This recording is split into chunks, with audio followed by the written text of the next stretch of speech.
All right, in this section, we're going to start with the halogenation at the alpha carbon. And this is where we create we substitute a halogen atom for one of our alpha hydrogens.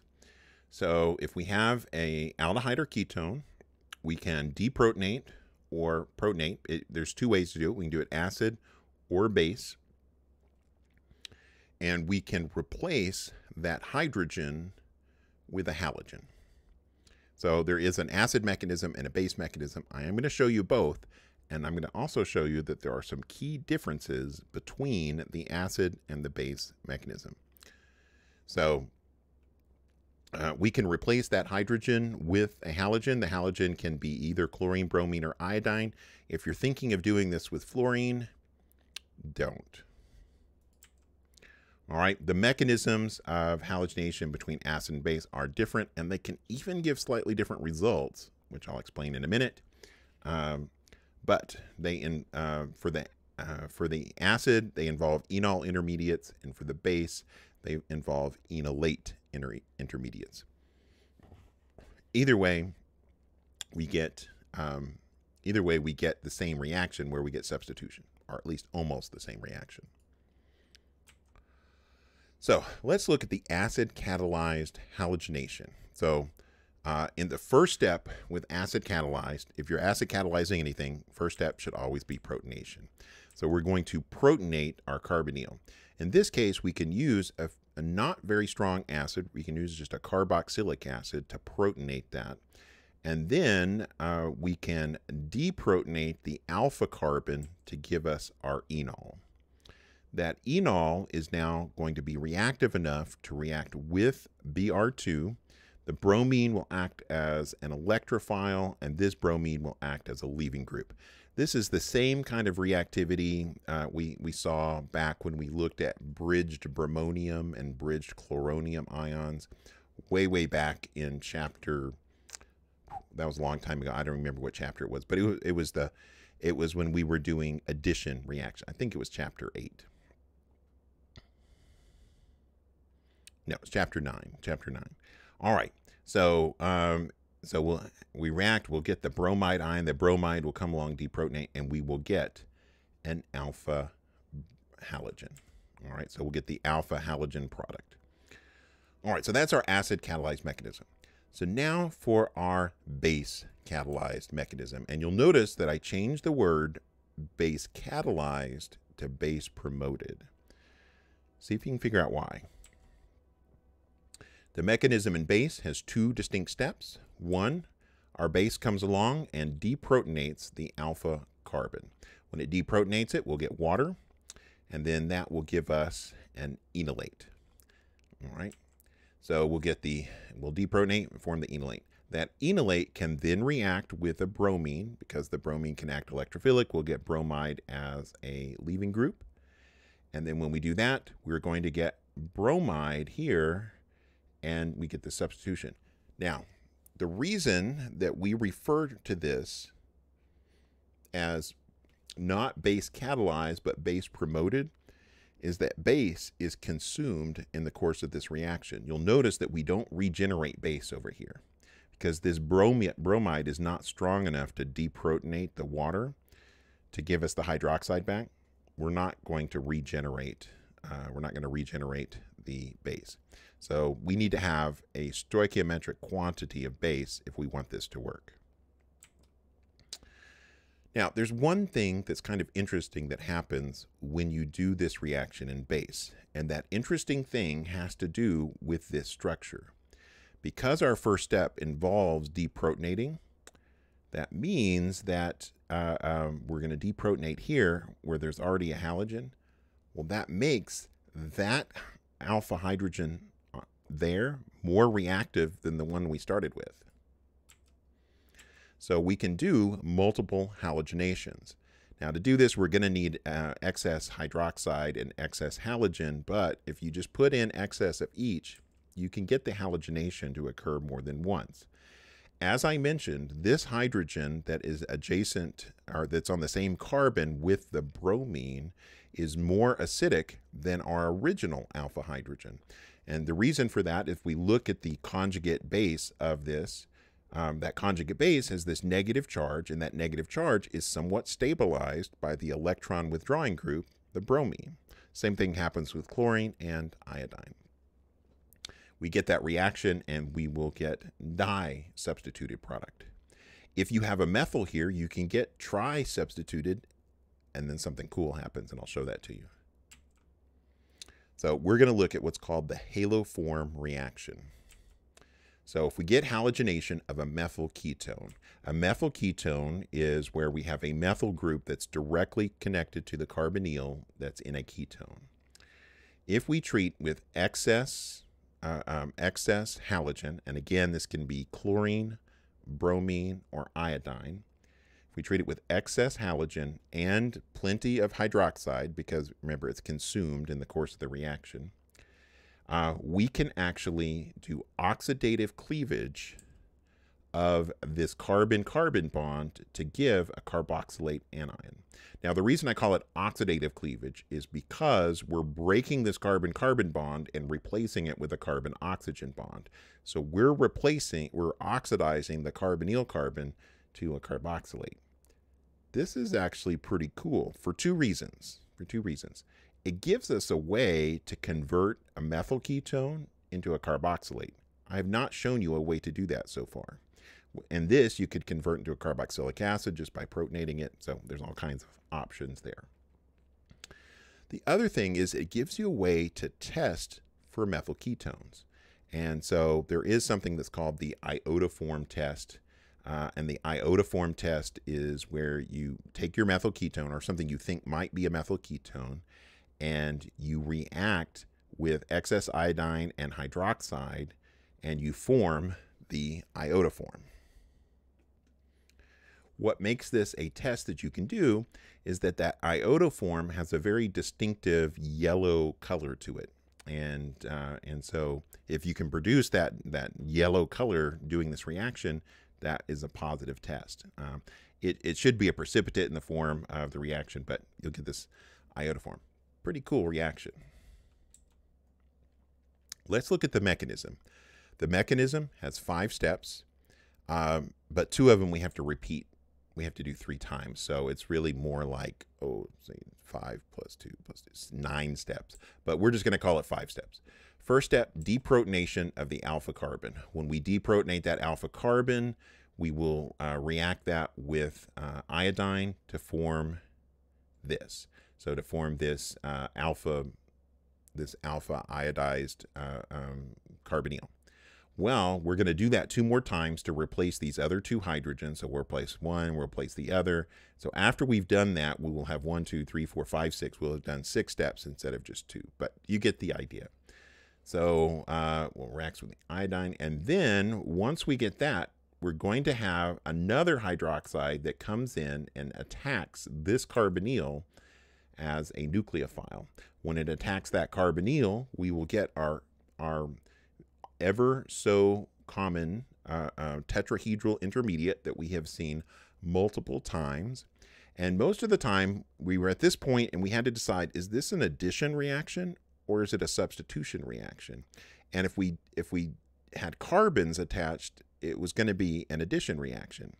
But in this case, the Ci3 minus is a pretty good leaving group.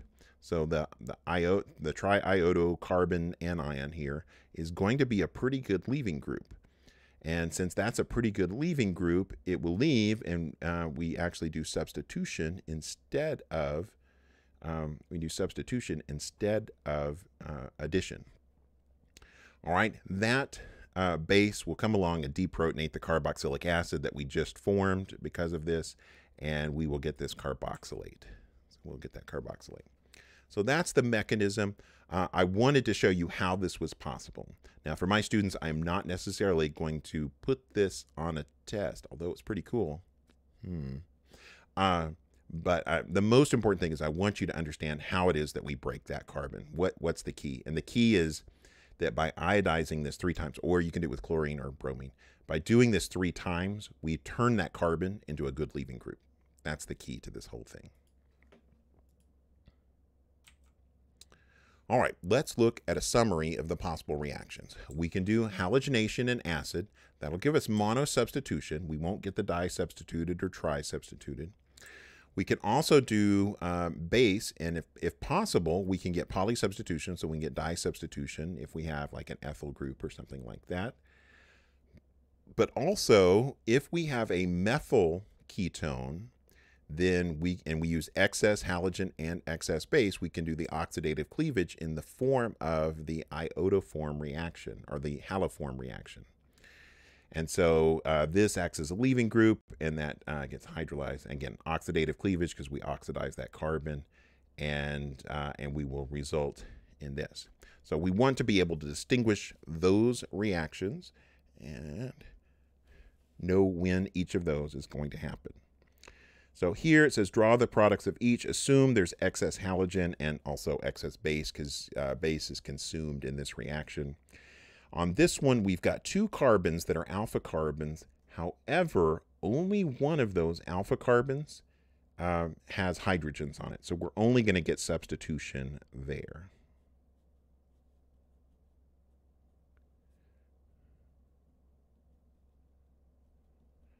All right, so we'll get substitution there.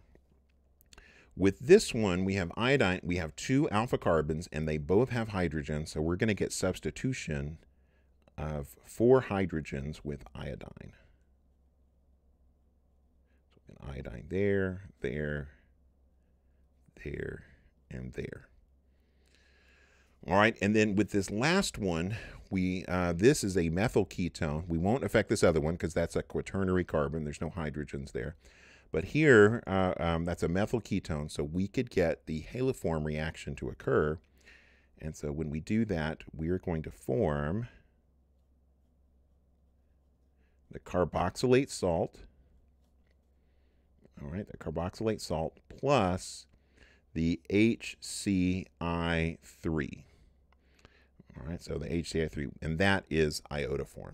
And as I mentioned, that has a very distinctive yellow color to it.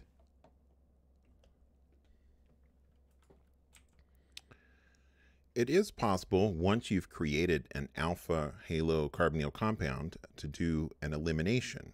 And this gives us some options as to what kinds of reactions we can do on this. And so we can do an E2 elimination if we create this cyclohexanone, or use cyclohexanone to do a monobromination. So we use the acidic conditions for that. So we'll do the monobromination. And then with that, we can treat it with a base. We don't want to go with a really, really strong base, but we don't want to go with anything that's too weak. So if we use lithium carbonate and add in there as lithium bromide to help it along, and DMF as our solvent, polar aprotic solvent, we can do an E2 elimination and get this, this alpha beta unsaturated ketone. And so that is a reaction that is very useful. If you need to make an alpha beta unsaturated ketone, then you can do that using these reagents. I mention this because with this, we can do all kinds of other reactions. Like if we use an organocuprate, go back to the chapter 17. Yeah, go back to chapter 17 and look at that. If you use an organocuprate, you can add an alkyl group to this beta carbon. Very cool. All right, so now let's look at some SN2 reactions with our alpha halogenated carbons. Once we create that halogenated alpha carbon, it's possible to do SN2 reactions as long as we get a pretty good nucleophile that's not crazy basic. If we get something that's very basic, we might end up doing an elimination. But if we get something that is just a good nucleophile, this is an example. Ethane thiol, that is a really good nucleophile, and we can do a substitution, and we will get this as a substituent. All right. What if we want to do the SN2 going the other way, right? What if we want to use our enolate as the nucleophile?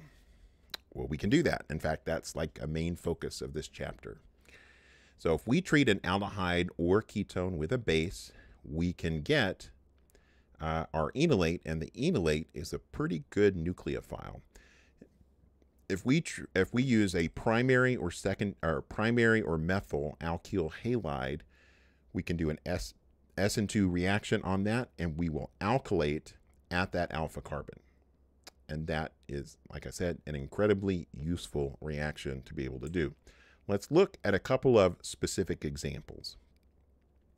On these specific examples here, so here we've got acetone, we treat it with LDA, and with the LDA, because the LDA is strong enough to deprotonate this, with the LDA, we can deprotonate, and then we treat it with the methyl bromide, and you'll see that we've alkylated at that position. So we turned acetone into butane 2-one, so the 2-butanone, essentially. All right, here we can treat this with LDA, create the enolate, and then do an SN2 reaction on this allyl chloride, and again we get alkylation. This is just like an incredibly useful reaction, doing the SN2 reaction all over the place.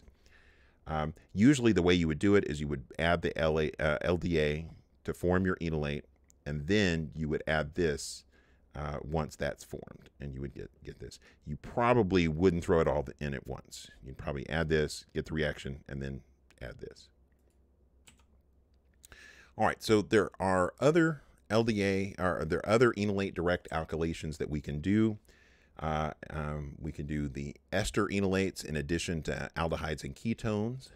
Again, we're going to need either methyl or primary alkyl halides. If you use secondary, you're going to be in for some trouble, just because of all the strong base that's present.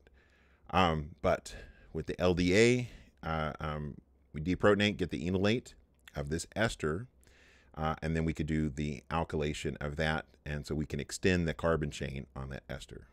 So again, just think of this in terms of what kinds of reactions can we do? Like what else could we do with it? We could reduce this to an aldehyde with diol. We could reduce it all the way to an alcohol with lithium aluminum hydride. So there's lots of possibilities we can do there. With the nitrile, we could deprotonate here. So deprotonate, and then convert that, or do alkylation on that, and we will get this. And then think of all the things you can do with this the cyano group. You can reduce it. You can reduce it with diol to an aldehyde. You can react a Grignard reagent or an organolithium reagent with it to get a ketone. Or you can hydrolyze it to get a carboxylic acid. So there's so many different options here that you can do with this compound. All right, here again, we're talking about stereochemistry. We mentioned this a little bit earlier, but we're going to mention it again. Enolate alkylation will often result in a new stereogenic center. And so once again, as stated many times before, if you start with an achiral starting material and you generate a stereogenic center, you're going to get a racemic mixture. So, if you have an achiral starting material, your only choices are that you get an achiral product or a racemic mixture if you've created a stereogenic center. And in this case, we would get a racemic mixture. There's no way to get one over the other without making something over here chiral to begin with. Alkylation of unsymmetrical ketones. All right, here is where we can use our kinetic versus thermodynamic tools, right, to give us different results in this unsymmetrical ketone. Now, this one is an intramolecular SN2 reaction that we're going to do. So we're going to create the enolate by either deprotonating here or here. And if we deprotonate here, we're going to get compound B. And if we deprotonate over here, we're going to get compound C. But both of those are going to do an intramolecular SN2 reaction. To get the deprotonation at the less substituted carbon, we need to use the kinetic conditions, which is going to be cold temperature, so -78 degrees Celsius, LDA in THF, and then that will form the enolate of this, which will do the intramolecular, and if you count around the carbons, you'll see that there will be 7 carbons in that ring. All right, and so here, deprotonate there, intramolecular SN2, and the reason it went there because it was the kinetic product, so we'll get B. If you use an alkoxide and you do it at room temperature instead of at -78 degrees Celsius, then you're going to deprotonate the more substituted alpha hydrogen or alpha carbon. And again, use whatever alcohol matches your alkoxide. In this case, we're using tert butoxide and tert butanol as our solvent. This will be thermodynamic conditions, so we'll get this more substituted enolate. And then that can do an intramolecular SN2 reaction and give us this 5-membered ring. All right, I think this is really cool. So I want you to be able to think about these kinds of reactions. All right, now I'm going to show you a specific example. I'm going to show you a specific example of how you can make an important compound, at least one of the important steps in a compound of making a very important drug, and that is tamoxifen. Tamoxifen is a very potent anti-cancer drug. It's used to help prevent cancer, and it also reduces the recurrence of cancer in breast cancers, uterine cancers. There's a variety of treatments. Again, I am not a medical doctor. Please talk to a medical doctor before seeking cancer treatment. All right, so here's the trick. We can come in and deprotonate at this position. And that's the only alpha carbon. So we deprotonate there, form the enolate, and then here we're going to use ethyl iodide. Now I suspect that they used the sodium hydride and ethyl iodide to give better yield.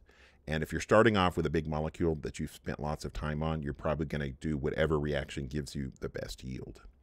And so you will get this, you will alkylate that position, and then doing a couple of steps by replacing this with this functional group there, and then removing this bromine, which we saw how to do that way back in chapter, whatever the chapter was on aromatic reactions. And then doing a reduction and elimination here, we can get to this, the tamoxifen. And as I mentioned, this tamoxifen is, it is a very, very potent drug and has been used to decrease breast cancer in many, many thousands of patients. So cool stuff. All right, let's look at number 19 on our in-class assignment. And here we're going to convert, switch over there, we're going to convert pentan-2-one or 2-pentanone, which is this guy over here, into each of these ketones.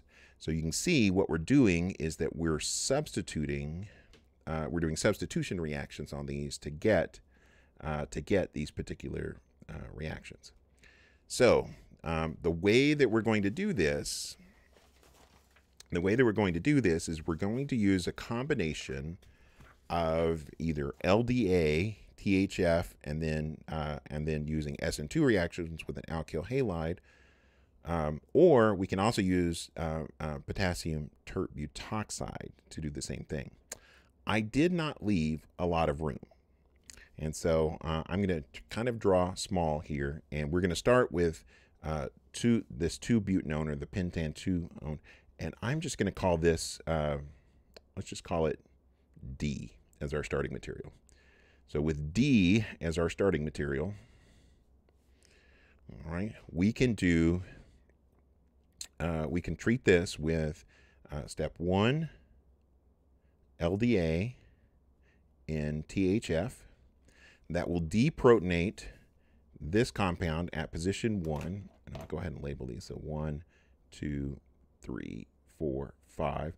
So at carbon 1, we could deprotonate carbon 1, and then we can treat that with an ethyl group. So one way that I kind of want you to think about this is, well, we have 2-pentanone, and we want to add 2 carbons. So this is the new bond that we were forming. So we want ethyl there as our alkyl halide. So So we'll use ethyl, and that will give us our product. Okay. So now let's do something else. Well, if we take this product, all right, so if we take this product, which is the thing that we formed here, and we do the same thing, and so let's just call this one A because it's in part A. It's the product A. If we take product A and we treat that, same conditions, LDA and THF, and then for our alkylating agent, we want an alkyl halide that's going to add this. And so now, and it doesn't matter because these are both the same hydrogens. So that will end up giving us our product. Oh, we need methyl. So CH3Br, and that will give us our product of this step. And I'll call that product B and product A, which is there. So this is product B. All right, now to get product C. How do we get product C? Well, if we count here, we've got 1, 2, 3, 4, 5, 6 carbons, and our starting compound only has 5 carbons. So the best way to do this is we're either going to add this methyl first or we're going to add this methyl first. It turns out it's easier to add this methyl first. If you don't believe me, turn this reaction around and see what the problem is. But we're going to start with compound D, which is our starting material. And instead of doing the LDA first, we're going to do, so for our conditions, we don't need number conditions here because we throw this all in as one step. All right. Well, I'm going to go ahead and put it all in here. So potassium, tert butoxide, so CH3, and then CH3, 3COH. And when we do that, we're going to get this enolate. And with that, we can treat that with, we want methyl, so CH3Br.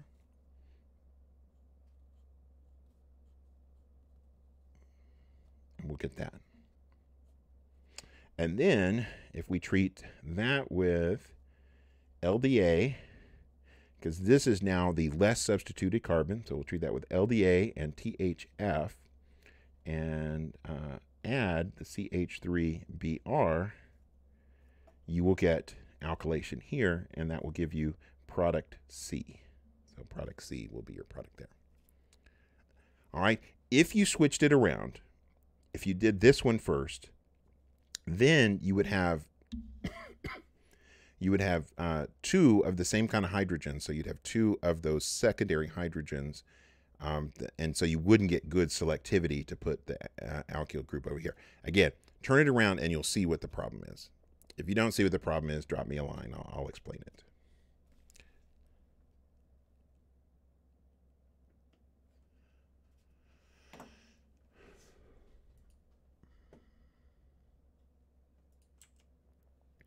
So we are now going to look at the Malonic Ester Synthesis.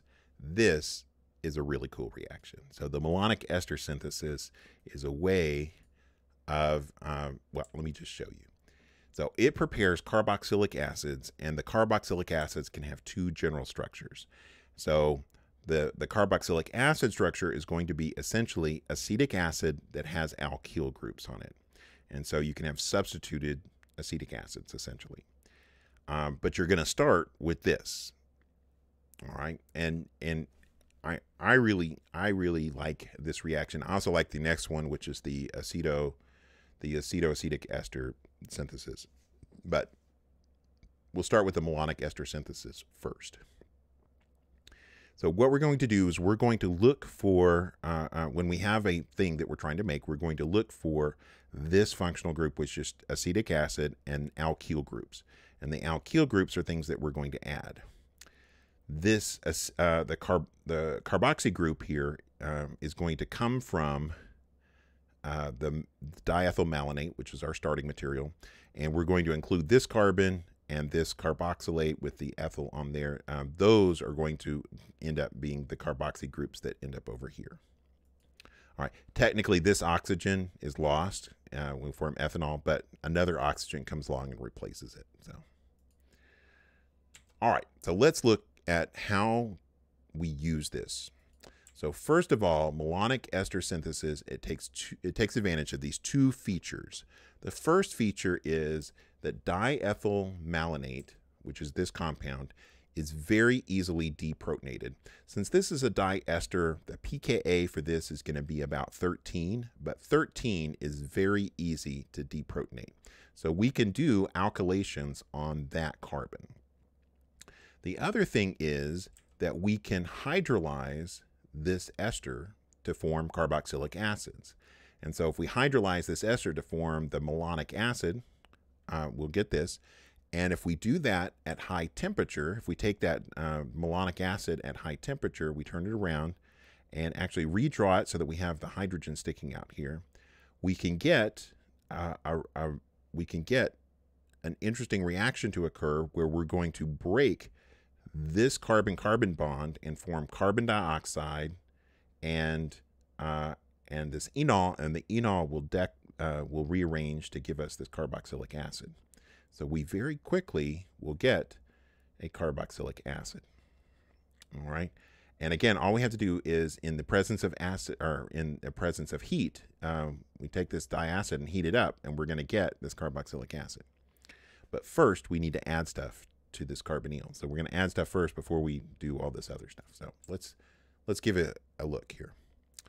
So our net result is that we get cleavage of a carbon-carbon bond, and we're going to end up with acetic acid as our result. So we're going to get rid of all this stuff down here, and we're going to end up with acetic acid and carbon dioxide. The only time this happens, though, is if you've got a carbonyl that is in the beta position to the carboxylic acid, to our carboxy group. So if you have, for example, a beta keto acid, beta keto carboxylic acid, it is possible to do this reaction.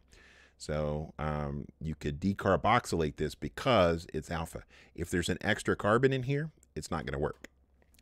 Let me show you an example. We're going to look at 21. Go over here and look at 21, and we need to determine, is it possible to do the decarboxylation, so the hydrolysis and well, we've already done the hydrolysis. We just want to know, can we do decarboxylation with this? And the key is, do we have a carboxylic acid that is that has a carbonyl in the beta position? So here's our alpha carbon, there's our beta. So this one, the answer is yes. We could do decarboxylation. The resulting carboxylic acid, in case you're curious, would be this. So we would lose all of this. We'd have 1, 2, 3, 4, 5 carbons. So we'd have those 5 carbons. We'd have that carboxylic acid. On this one, no. And the reason this one is no is because here is our alpha carbon. Well, we can look at either one of these, but this is our alpha carbon. And our beta carbon is not where the carbonyl is. Our carbonyl, alpha, beta, gamma, it's there at the gamma position. So this one, no. This one, yes. We have carboxylic acid, and in the beta position, we've got this keto group. So yes, we could do this. And we could decarboxylate this, and we would end up with a ketone. So we're gonna pretty much break that. We're gonna end up with this. That ketone. All right, on this one, the answer is no, because here we've got our carboxy group, and if we look here, we've got alpha, beta is not a carbonyl, and it's not till we get to the gamma position that we've got that other carbonyl. Well, that's not gonna work, so.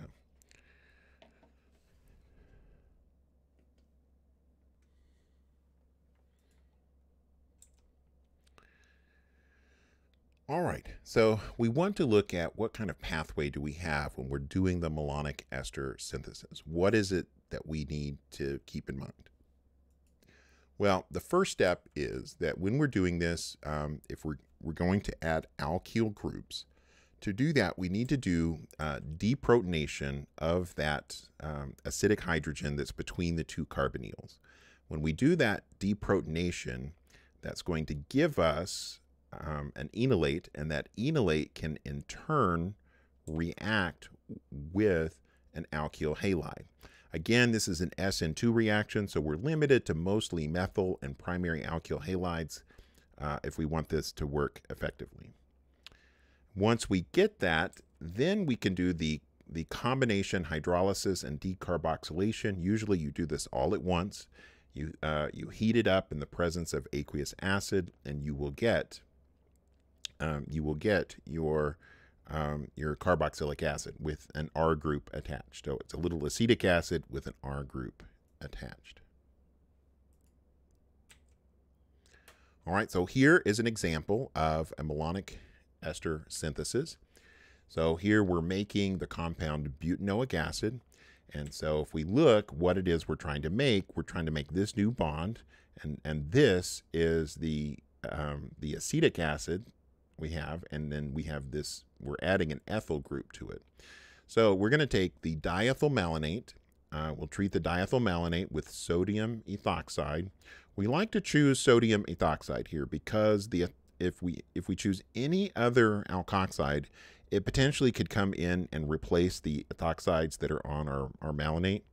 So like if we used methoxide here, we get all kinds of weird stuff happening with that. So we usually go with whatever this is, diethyl malonate. We usually use ethoxide to deprotonate, which is plenty strong.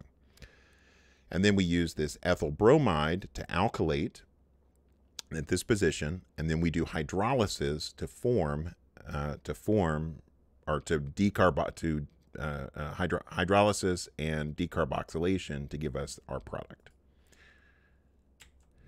All right, let's look at how we can add two new alkyl groups.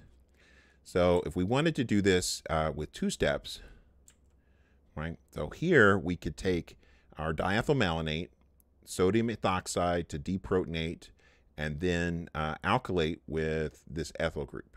And now we'll have this. Well, in turn, we can take that and deprotonate again, remove another hydrogen here. When we remove that hydrogen, we can add an alkylating agent. In this case, we're going to use this benzyl chloride. And so we'll do an SN2 and we'll get this. And then this, so we've now made two new bonds to that carbon.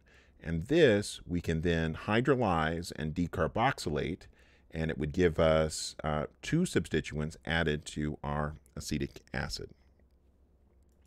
A very cool synthesis. So it's also possible to do what we refer to as an intramolecular malonic ester synthesis. And so to do the intramolecular malonic ester synthesis, we can take the compound, our diethyl malonate, and we need to use a dihalide. In this case, we're using the 1,4-dibromobutane. So we've got 1,4-dibromobutane. We'll do the SN2 reaction here, and we'll get this new carbon-carbon bond. And then once we've isolated that, we can do this again, where we'll deprotonate with the sodium ethoxide. And then here, this will come in, this will attack this carbon, and we will get now a 5-membered ring. So we'll get this 5-membered ring that has these two carboxylate ester groups on there, and we hydrolyze and decarboxylate, and we will end up getting this carboxylic acid. And so with a ring in it, that's pretty cool. All right, so now we want to analyze how is it that we can do retrosynthesis for this. The key to doing retrosynthesis for this is to locate your alpha carbon next to the carboxylate, and anything that's connected to it must have been an alkyl halide. So locate your alpha carbon that you're trying to do. All right, so here is our product, and if we have one alkyl group on there, then we're going to have one alkyl halide. If we have two alkyl groups on there, we're going to have two alkyl halides. But again, locate the CH2 or the carbon, locate acetic acid that has an alkyl group on it, And whatever the alkyl group, that's going to be your alkyl halide, and the other part is going to come from the diethyl malonate. All right, so let me show you how I attack these problems by looking at number 43. All right, again, remember, we're looking for acetic acid. And so I'm going to go ahead and circle this, that this is the acetic acid. Okay, and so we're trying to make this new bond. All right, which means that this is going to be our alkyl group. So we're going to start with diethyl malonate for all of these. Since we're starting with the diethyl malonate, I'm going to go ahead and draw what diethyl malonate is here just for reference. So OET and ET. So there's the diethyl malonate. So these are ethoxy groups there. All right, we need to give this a letter, and I'm just going to call it E for our diethyl malonate. All right, so that's E. So if we start with E, our diethyl malonate, and we treat that with sodium ethoxide. So NaOET. So that's our sodium ethoxide, and then we add our alkyl halide. We've got 1, 2, 3, 4, 5 carbons. So we're going to want 1, 2, 3, 4, 5. Our alkyl halide. All right, that will give us our intermediate, and then we're going to do another step where we do hydrolysis with heat, and then that's going to give us our product.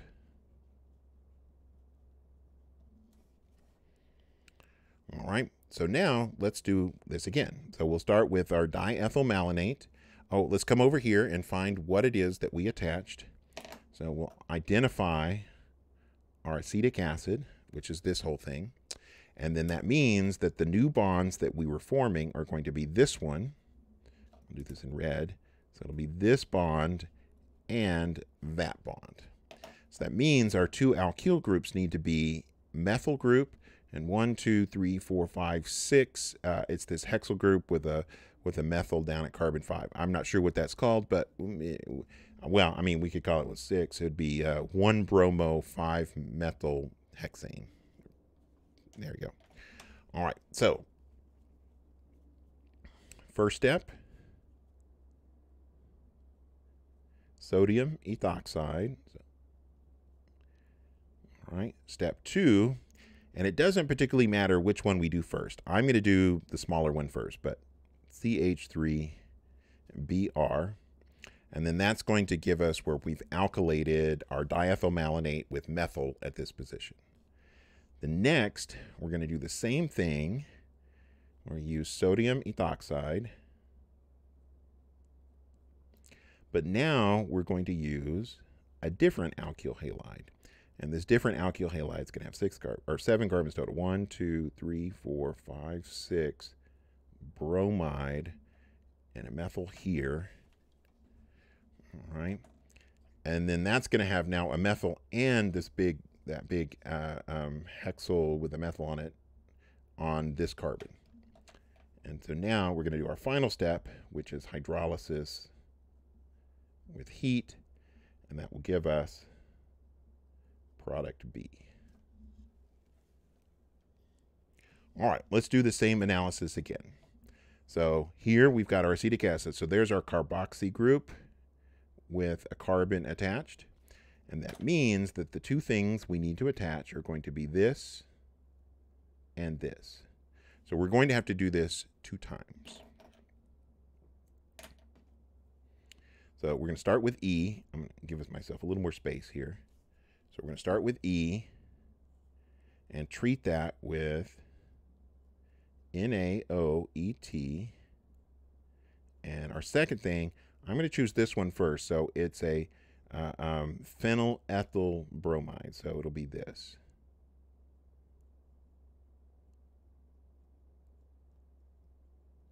All right, we'll do an SN2 reaction on that. And now we've added this alkyl group to our diethyl malonate.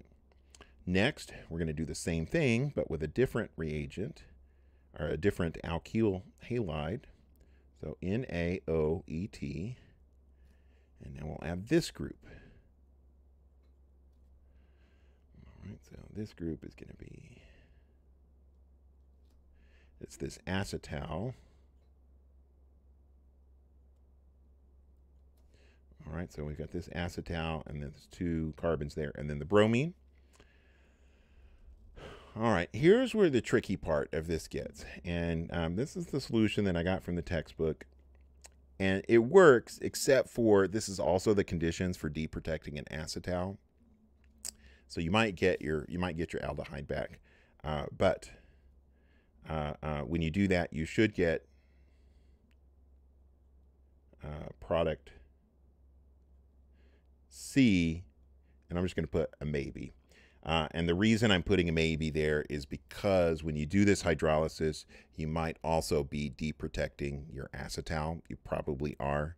And if that's the case, then you wouldn't get this. You would get an aldehyde here. Still pretty cool, though.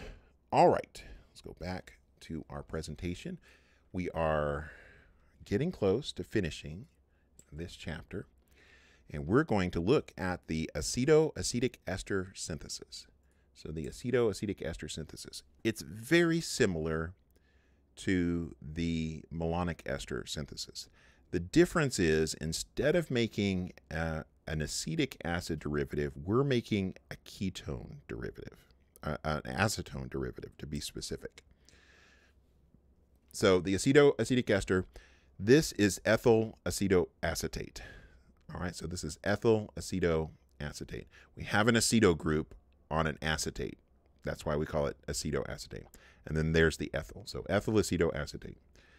When we do the ethyl acetoacetate, the mechanics of it are very similar to what we just did in the malonic ester synthesis. But we're going to go over them, but it's very similar.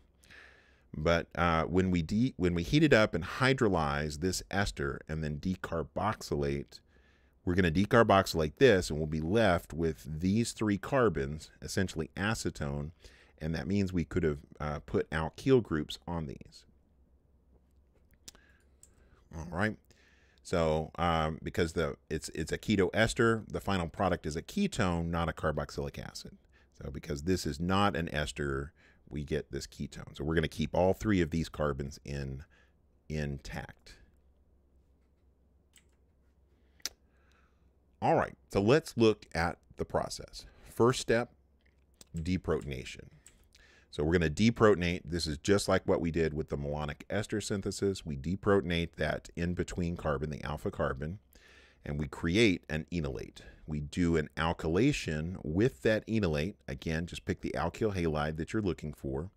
So do the alkylation with that, and we'll get this. And then we do hydrolysis, but in this case, the hydrolysis, there's only 1 carbon that we can hydrolyze and decarboxylate, and it's going to be this. So we're going to lose this to ether, and we'll get CO2, and then we're going to be left with these 3 original carbons here. So we'll still have that ketone fully intact. All right, you can do the same thing that we had talked about earlier, which is that you can add 2 alkyl groups. So it is possible to add 2 alkyl groups. So when you do that, when you add the 2 alkyl groups, you just need to add an extra deprotonation alkylation step. So the first step here is that we'll start with our ethyl acetoacetate, deprotonate, alkylate, and we'll get our alkylated ethyl acetoacetate. And then we're going to deprotonate and alkylate again so we can get a second carbon group on there. And that allows us to have 2 carbons that we have added to acetone. So we're going to look at 26. And on 26, we're just seeing what is the product that is formed when we do this synthesis. So anytime we see the sodium ethoxide, that's going to deprotonate, and then we'll have the alkyl halide is going to alkylate. It's worthwhile to recognize what it is that we are synthesizing. So we're going to break off this bond. We're going to lose this carbon to carbon dioxide. We'll lose this to ethanol. And so we're going to deprotonate here, add a methyl group to this carbon, and then decarboxylate all of this. And so what we're going to be left with is this, which is just 2-butanone. Now, I'm going to tell you, this is not the easiest way to make 2-butanone, not by a long shot. The point is that we can take this and very selectively put an atom, put an alkyl group here, and then get rid of this. So it gives us a very easy way to do that alkylation. All right. Now, let's look at this one. Again, we're going to cleave this at the end. So we're going to have acetone plus whatever alkyl groups we have here. Well, one of our alkyl groups is this, which is a propyl group. So we're going to add 3 carbons to the end. So we'll have a hexane group. And then one of our alkyl groups here is a benzyl group. So we'll have a benzyl that's also attached to there. So if we look, we'll have our acetone. All right. And then we added 3 additional carbons. So 1, 2, 3. That's the propyl group here.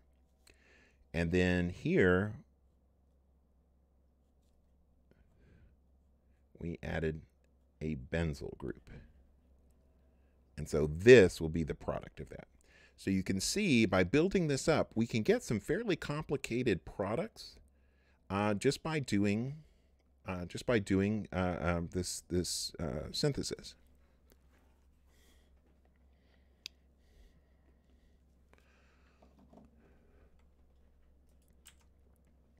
All right, let's think retrosynthetically. Okay, it's a 2-step process for the aceto-acetic ester synthesis. So identify in your proposed product acetone. So a carbon, carbonyl, and then a methyl group. So identify the acetone, and then identify what R groups are attached to that acetone. And those R groups are going to be your alkyl halides. So again, identify the acetone, and then the alkyl groups, put little lines there so you can recognize what the alkyl groups, and those alkyl groups are going to be your alkyl halides. So on number 47, all it's asking is, what are the alkyl halides needed? Oh, switch over here. What are the alkyl halides needed to prepare each ketone? Well, again, since we're doing the acetoacetic acid, find our carbonyl and circle acetone. So there's acetone. That means that this is the new bond that we made, and so this is our alkyl halide. So in this case, our alkyl halide is simply going to be 1, 2, 3, 4, 5. Methyl there, and then we'll just use bromo. So that is our alkyl halide on this one. All right, again, let's identify our acetone. All right, so that's acetone. That means that the new bonds that we're forming are this one and this one. So those are going to be our alkyl halides. So this one is an ethyl group. So we'll have ethyl bromide. That's one of our alkyl halides. And our other one is going to be this cyclohexyl methyl. So it'll be that. And that will be our other alkyl halide. Let's do the same thing. On this one, we've got a ring, and so that means that we had to do an intramolecular SN2 reaction. So we're going to need a dihalide on this one. And for the dihalide, so we're going to make this bond and this bond. So that's why we need a dihalide. Since we're making those 2 bonds, let's count 1, 2, 3, 4 carbons. And on carbons 1 and 4, we're going to have the bromines. And on carbon 3, we'll have a methyl group. So 1, 2, 3, 4. So carbon 3, let's go ahead and put that methyl. Carbon 4, we'll put a bromine. And carbon 1, we'll put a bromine. I suppose I should have gone the other way, but it doesn't really matter. So this will be our alkyl halide that's needed to make this using the acetoacetic ester synthesis. All right, you'll notice that we now have two different ways for preparing ketones. And so let me point this out. So the acetoacetic ester, it's a way of preparing ketones, but I've already shown you a way of preparing ketones. And so earlier, we did direct alkylation. If we took acetone and we deprotonated it with LDA and, you know, some sort of alkyl halide like methyl iodide, in this case, methyl bromide would work as well. We could make the 2-butanone or the butan-2-one.